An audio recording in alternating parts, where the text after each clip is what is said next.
The main story revolves around the brutal murder of four University of Idaho students Madison, Kaylee, Xana, and Ethan on November 13, 2022. The victims were found stabbed to death in their off-campus house, shaking the otherwise safe town of Moscow, Idaho. So let's start. Friends are one of life's most precious things. Each one of us has or had a group of friends at some point in his life who are like siblings to him. That's exactly what a group of students had. They lived in the same house and documented their beautiful moments on Instagram. A girl named Kaylee from this group posted a picture on Instagram with her 5 friends with the caption, "How lucky I am to be surrounded by these people every day." Unfortunately, she didn't know that it would be the last picture they take together. Moscow, a college town in the U.S. state of Idaho, it is not the same as the Russian capital. The majority of students in this town were college students. It is also regarded as a calm and safe city for students. Students were staying up late at night and felt safe. They had no fear of anything. They also used to leave their bikes outside with no locks because they were confident that no one would steal them due to the town's safety. They would even sometimes forget to lock the main door. We're talking about a town with a high level of safety. This town was home to 6 students from the University of Idaho: Madison, Kaylee, Dylan, Bethany, Xana, and Ethan. Ethan and Xana were in a relationship. The 6 friends were very close. They were known for their love of fun and life. What confirms this is that they would throw parties at their house at the end of each week. However, on November 13, 2022, precisely in the morning, just before noon, the state police received a call from a person saying that one of his roommates was not responsive. Unfortunately, there are no additional details or a recording of this call because the case is still new and police are keeping most of the details under wraps. However, this is what they officially stated.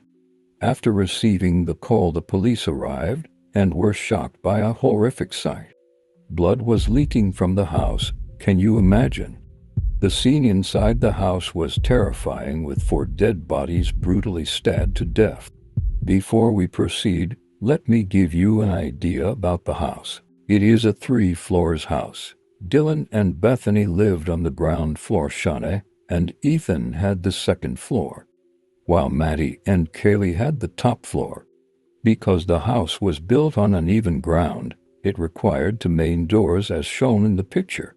When the police accessed the 2nd floor, they saw Xana and Ethan's stabbed bodies. They were together because they shared the same room. The bodies of Kaylee and Maddie, who also occupied the same room, were discovered on the top level. Tragic as this catastrophe is, it's surprising that 2 of the friends who lived in the same house survived. Who were those 2? Dylan and Bethany are those 2 people. The police decided to interview them. The 2 friends were having a mental breakdown because they couldn't comprehend what they had witnessed. They even called 2 of their friends to help them because they were so shocked and helpless. One of the pals that came was the person who contacted the cops. Your first thought was the same as the cops, which is, where were the 2 survivor girls when the murder occurred? How did they manage to survive? Is it possible that they are the murderers? The police sent the bodies to the forensics department and began investigating with Dylan and Bethany. All they told the cops was that they were sleeping at the time of the incident and had not heard or felt anything until they awoke and went up to the 2nd floor. This testimony was not convincing. How could 4 people be killed without being heard, even though they screamed while resisting? There's something strange going on. What's more perplexing is that there was a dog living in the house.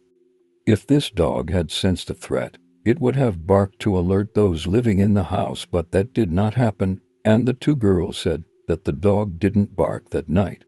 The news of the murder went viral. It was terrifying.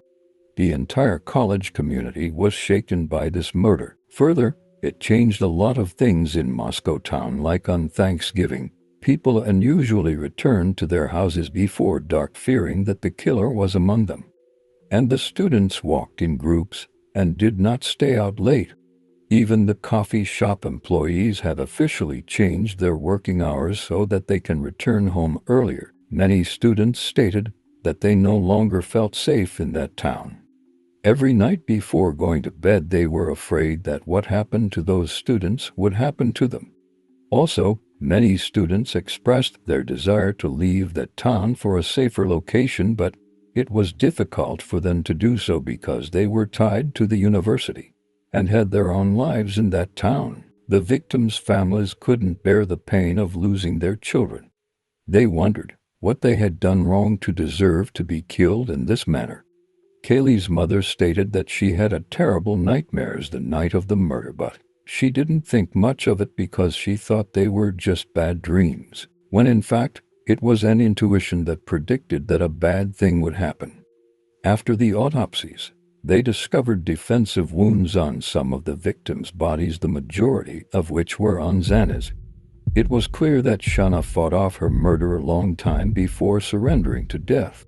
On the other hand, the police stated that Kaylee's injuries were the most severe and brutal of them all, indicating that Kaylee was most likely the killer's primary target. The killer was targeting Kaylee when they went in the house to commit the murder. The police were confused during their investigation because, as I previously noted, the house was a place for weekend parties. It was even sometimes open to strangers. Even when the residents were not present, any stranger could enter the house. But they were strangers known to the residents like friends, but they did not live with them, and since the house was open 24/7, it was normal for them to come in and stay.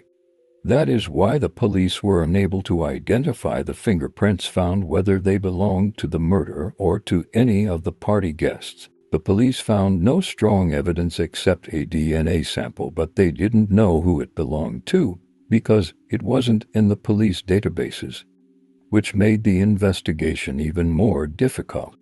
During the days while the survivors were being questioned, one of the university students called the police and told them that he had previously lived at the house, on the first floor to be exact. He stated that he couldn't hear anything on the other top floors. So the girls were probably honest that they were sleeping during the murder, and they didn't hear anything, which is terrifying that they were so close to death, but they survived. After the investigation, police confirmed this story, that the killer most likely entered the building through the second floor's door and didn't notice the lower floor where the survivors were. As a result, Dylan and Bethany were excluded from the list of suspects. Then, who could be the murderer? During the investigation at the crime scene, no signs of breaking in were discovered, indicating that the killer entered the house normally. It is important to note that each room in the house had an enter code, and you could not enter the room without it, and if the door was closed behind you, it can't be opened without this code, just like the lock you're seeing now. In such case, the person who entered the house was certainly a close person simply because they knew the enter code. But, unfortunately, this case is different because, as I previously stated, the house was open to all. Just like what I mentioned, the enter code of the rooms was no longer a secret, and many people knew it, making it more difficult for the police. The police contacted the media and reassured people that there was no threat to society and that the murder appeared to have a target victim. However, they later stated that there was indeed a threat to society and that the murderer could be freely roaming the area. Right now, the police knew it was the murderer's first time due to the way in which the murder was committed. The murderer was not used to killing. It was his first time, but they couldn't tell whether the murder was intentional, a mishandled robbery, or a crime of passion. There were no other kinds of assault or any stolen things. The person who broke into the house intended only to kill. The detectives suspected the murderer was in her 20s, and that he knew at least one of the victims. According to the FBI analyst, this murder would have been too dangerous for the criminal if he had not known at least one of the victims, or if he didn't stalk one of them and knew where they lived. To break into a house where 6 adults lived, they could have had knives, guns, or even phones to call 911. It's a huge risk unless he knew the situation inside, or where the rooms were at least. Kaylee's father believed that his daughter and her friend Madison were the targets of this murder because they were on the same bed when they were murdered and their rooms were on the third floor. And the easiest way to enter the house was through the door on the second floor. So the killer entered through the second floor door where he encountered Ethan and Xana, so he had to kill them to get to the third floor. Then he murdered Kaylee and Madison after he reached the third floor. Kaylee's injuries were also deeper and more severe than the others. That's why her father believed she was targeted. At this point, we need to know more about the victims. Who were they? Did they have any enemies or previous romantic relationships? And how was their last night? First, let's talk about Kaylee. Kaylee was 21 years old. She was supposed to graduate sooner, early December of 2022. She intended to move on to Texas because she had a job offer from a marketing firm there. She was excited to travel and experience the adventure.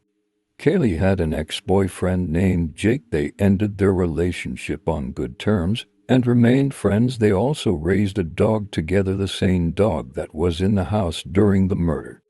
Kaylee was very sweet and enjoyed pranks. The second victim was Madison. Madison was 21 years old and studied marketing.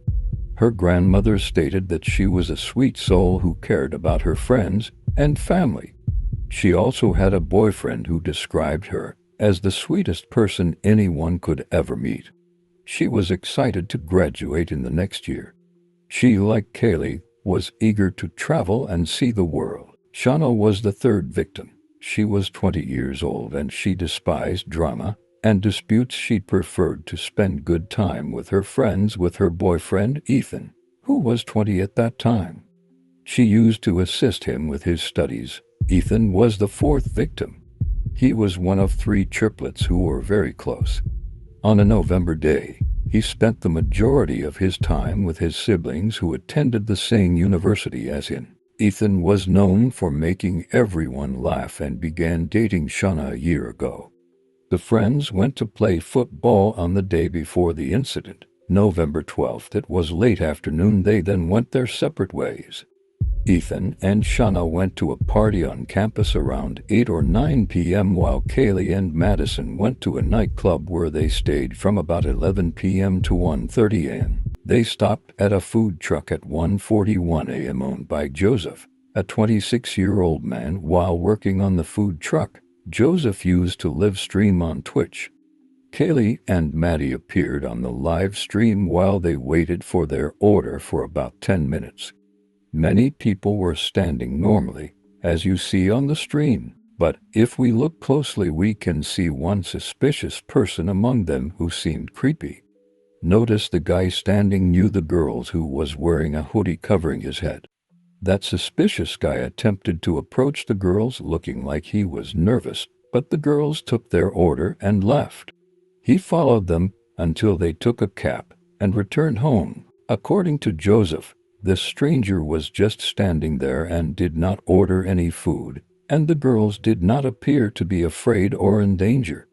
According to some witnesses, the man appeared normal and non-threatening. He may have just wanted to get to know the girls in a friendly manner, but he was hesitant. Kaylee and Madison, as it was said, took a private car. We're not sure what they meant by private car, perhaps an Uber or something else. However, the police now had 2 suspects to look into: the creepy man at the food truck who was watching the girls, and the taxi driver who drove the girls home. Kaylee and Madison were seen returning home by security cameras at 1:56 a.m. At 1:45 a.m., cameras captured Xana and Ethan returning home. It was unclear where Xana and Ethan went after the party, but they arrived home at 1:45 a.m. Regarding Dylan and Bethany, they spent the day with their families. They returned to the house before everyone else around 1 a.m. At 2 a.m., all 6 friends were gathered at the house. Investigation showed that Kaylee called her mother after midnight, and she invited her mother for dinner to celebrate her birthday. She was very excited.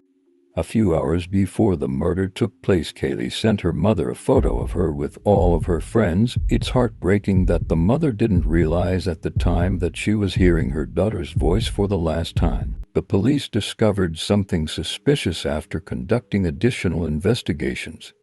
Kaylee called her ex-boyfriend Jake 7 times, who was also a student at the same university. However, he did not answer any of the calls. At 2:26 a.m., the first call came in.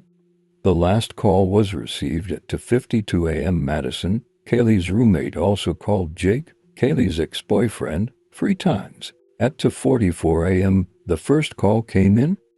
The last call was received at 2:52 a.m. We know that Kaylee and Jake ended their relation on good terms, but why did they call him, and why didn't he answer?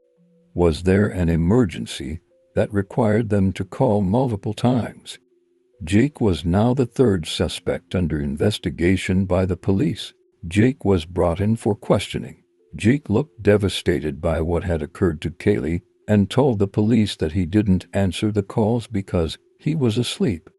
Jake had a great relationship with Kaylee, according to Kaylee's family, and even after their breakup, they were on good terms. The family also speculated that Kaylee called him because they were good friends and raised a dog together. Perhaps the dog needed something and she called Jake to get it. Kaylee's family stood by Jake and defended him, and told the police that they would never suspect Jake of murdering Kaylee. The police discovered no evidence against Jake after further investigation. The DNA sample found at the crime scene, which was thought to belong to the murderer, did not belong to Jake. Jake was removed from the list of suspects. After investigations, police identified the stranger who appeared on the live stream near the girls. They also tracked down the driver who drove the girls home. But it turned out that neither of them had any idea about what happened to the girls. They were just random people who ran into the girls on the night they were murdered. There was no evidence linking them to the murder, thus, they were also removed from the suspects list. So far, the police had no idea what was the murder weapon, and nothing had been found. However, one of the investigators accidentally discovered a black glove in the snow. They didn't know if it was random garbage thrown near the murder scene or if the murderer was mocking the cops and purposefully left evidence. We have no idea. However, the findings led the police to believe that it was not a crime of passion. The murderer had no desire for vengeance. Normally, in crimes of passion, the killer does not conceal his tracks well because he is emotional, agitated, and confused, but it appears that the killer made certain that no evidence was left behind. The manner, depth, and frequency of the stabs, on the other hand, indicated that the victims were being targeted, but the reason remained unknown. Police were unable to assure the public that there was no danger to society because the killer could be freely roaming the area.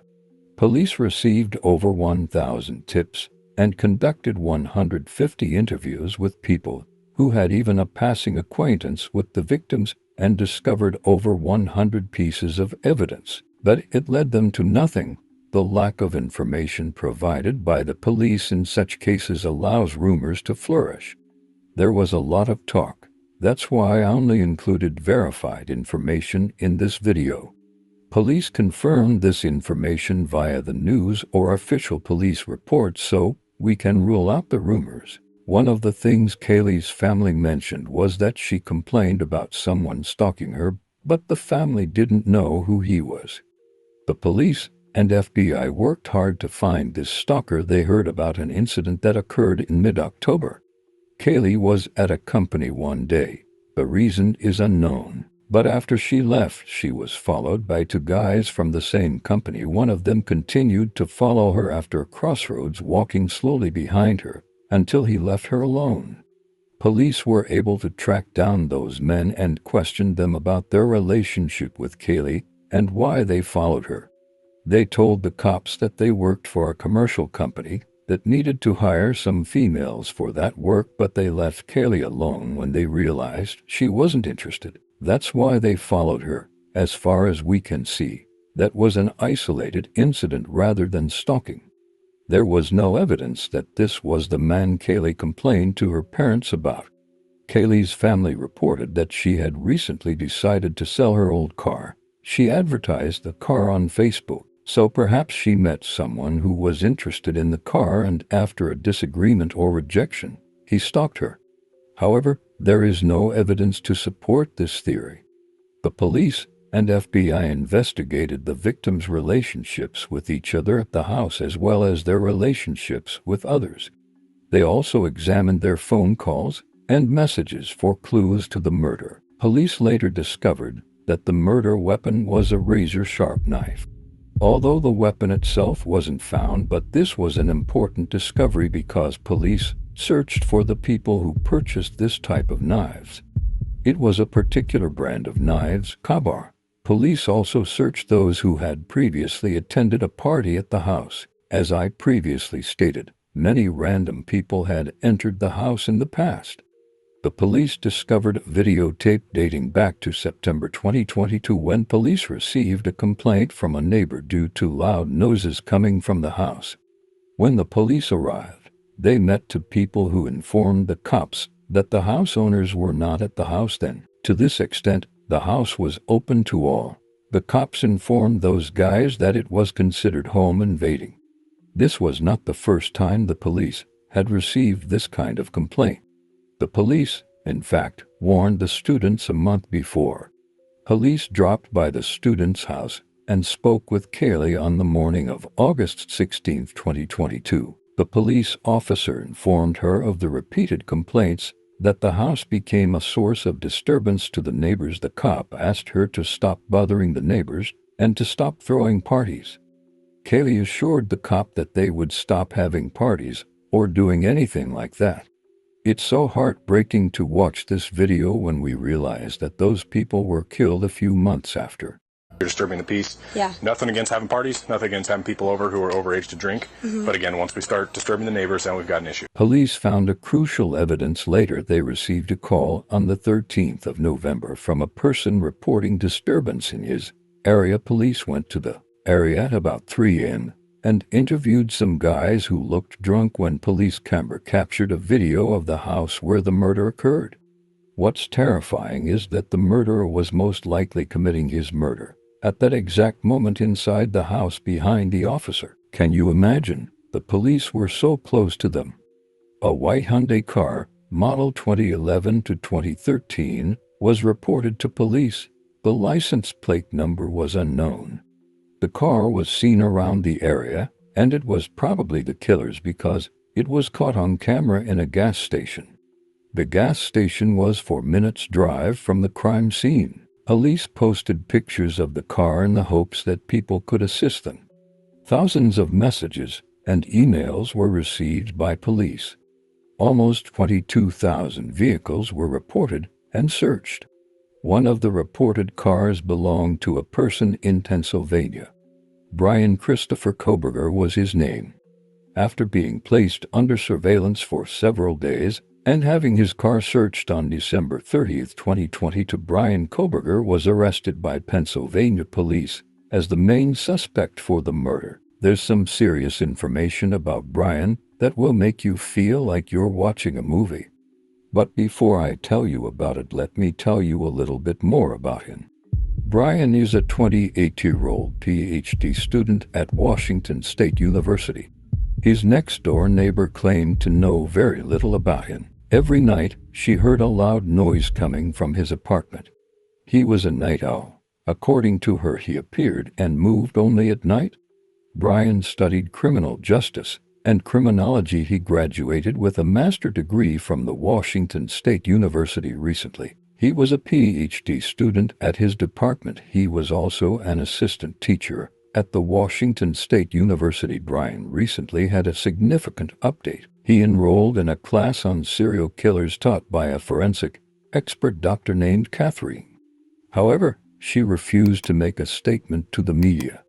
The serious discovery was Brian's participation in a research project to understand the effects of emotions and psychological traits on criminal decision-making while committing the murder. He was curious about the impact of emotions and psychological traits on the criminal while committing the crime. The study was made public on the university's website. Brian also posted on Reddit, "Please focus with me because this is what he said." In particular, this study seeks to understand the story behind the most recent criminal offense, quote, "with an emphasis on your thoughts and feelings throughout your experience." The experience he meant was committing the crime. The study focused on the criminal's emotions while committing the crime. What psychological changes occur in the individual? One of the study's objectives is to learn how the criminal selects his victims. By the way, this post was removed from Reddit and the university's website. The doctors in charge of the study refused to comment. Brian became more involved because the DNA sample found at the crime scene matched his DNA. Brian was said to give his students a test once with questions similar to what happened in the murder. Brian was visiting his parents in Pennsylvania when he was arrested. However, the night before, he was in an area only 15 minutes outside of Moscow town. This meant he was so close to the crime scene. Police searched Brian's house for 12 hours, as well as his computer and car. He was interviewed after his arrest, but he denied any involvement in the crime. Brian looked calm and confident, according to the cops. The victims' families stated that they didn't know him and had never seen him before. However, the police discovered a connection between Brian and Kaylee, but it was not discussed yet. As I previously stated, this is a new case with the most recent updates. Brian was later turned over to Moscow police. The police investigation was continued with the assistance of the FBI and the general public. After a short period of time, Brian was charged with burglary and 4 counts of first-degree murder. Brian is currently on trial. Recently, new shocking information about Brian has surfaced. During the 4 days of surveillance before Brian was arrested in Pennsylvania, the surveillance team noticed Brian leaving his house several times while wearing surgical gloves. They saw him clean the inside and outside of his car, which was an unusual thing to do in that cold, freezing weather, and wearing surgical gloves was an unusual behavior as well. They also saw him once leaving his parents' house at around 4 a.m. and then threw garbage in his neighbor's bins. The items he threw away were recovered by police and were sent to a laboratory in Idaho State. After examining the material, police discovered DNA that was compatible with the DNA sample found at the crime scene. By the way, this sample was very small and was discovered on a navy leather knife sheath. The sheath was discovered in a conspicuous place at the crime scene.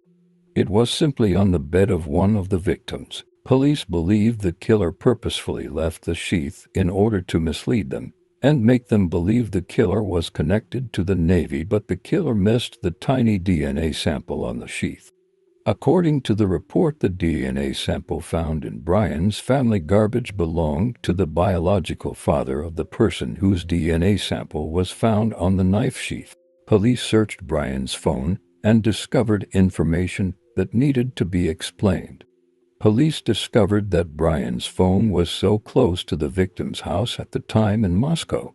Brian's phone was near the victim's house dozens of times beginning in June 2022 at late night or early morning hours, such as midnight or dawn. They also discovered that he was near the house hours after the murder between 9:12 a.m. and 9:21 a.m. Not to forget that the police were not notified until before noon. The important question now is, where was the phone at the time of the murder? Which was expected to have occurred between 3 and 4 a.m. The shocking thing is Brian's phone's location at the exact time of the murder was unknown because it was turned off. Police stated that they had encountered numerous criminals who switched their phones off while committing a murder. That was not a new occurrence. However, it is their movement in the days preceding the murder that raises suspicion because they frequently roam crime scenes, and they think it is smart to turn off the phone while committing the murder, and they forgot it was working when they roamed the crime scene. This information stunned everyone. It was discovered that the victim's roommate, Gillen, slept on the second floor The same floor as Xana and Ethan rather than downstairs, as previously stated, and that she didn't hear anything. What's more surprising is that she awoke at 4 a.m. because of noises.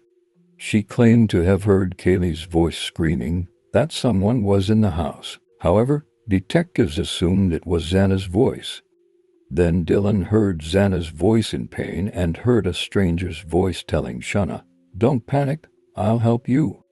Dylan panicked and went in and out of her room 3 times, and the last time she tried to leave, she saw the killer. According to her description, she saw a tall man dressed in black with a mask covering his face and only his eyes visible, and thick brows. He wasn't bulky, but he appeared fit and athletic. She claimed to have seen him pass in front of her on his way to the back door. The detectives confirm that the killer didn't notice her because he would have killed her just like he did her friends. We can say she was on the verge of death. She said she shut her room's door and held her breath until the nightmare was over. Detectives learned that Kaylee's dog was barking during the incident from a voice recorded from the neighbor's security camera. It was 4:17 a.m. The dog was alone in a room upstairs. Now comes the crucial question. Dylan heard everything and testified to seeing the murder, so why were the police not notified until many hours later? Why weren't they notified until just before noon? Despite the fact that the murder occurred at dawn, which she was aware of. How strange. What did Dylan do between the hours of dawn and noon? Did she pass out? Or maybe she did not leave her room due to shock and instead slept. We still don't know what's causing the strange behavior. The last thing mentioned was Brian's application to join the police force in 2022 autumn. I'll let your imagination run wild.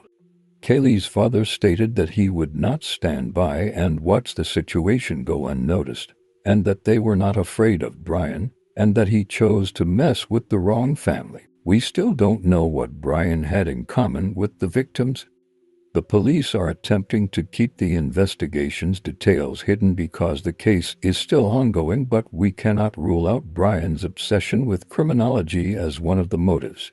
The investigation is not yet complete. There's a room for new information over time, however. If we go back to the beginning, the codes to enter the student rooms got in the wrong hands, which led to the murder because they trusted people they didn't know. What I want to finally tell you, don't put your trust in anyone unless they deserve it and have been tried multiple times, because trust is a valuable thing for humans. Your information and emotions or anything you might consider simple may cause you a lot of harm if it falls into the hands of the wrong people. So be cautious about who you let into your homes or hearts and to whom you reveal your secrets, so you don't regret everything one day.